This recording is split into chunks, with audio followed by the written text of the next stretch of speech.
Hello guys, welcome to my YouTube channel. तपाईँ सबैजना ठिकठाकै हुनुहुन्छ होला नि हैन? म पनि ठिकठाकै छु। आज चाहिँ ह्याप्पी न्यू इयर। आज नयाँ वर्षको दिन वैशाख 1 गते 2081 साल 1 महिना 1 गते। आज नयाँ सालको दिनदेखि तपाईहरुको आज म यार कस्तो यार हिजो यार 21 सालमा सुतेको मान्छे 1 वर्षपछि 82 सालमा उठिदिरा यार। तनाव भइदियो यार।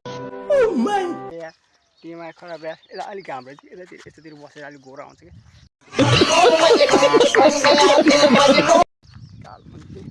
82 सालमा उठिदिरा भने यार के गर्ने यार। 81 सालमा सुतेर बस हुन त म 81 सालमा त म सुतेकै थिएन यार। के गर्ने यार। 81 सालमा म 12 वर्षसम्म त सुतेकै थिएन।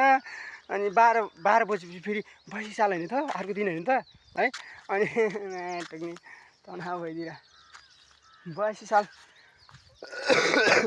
81 सालमा सुतेर 82 सालमा 1 वर्षपछि उठ्दा नि केही नभइरा। धन्न यार, धन्न बाँचेछु यार। होइन होला के हो।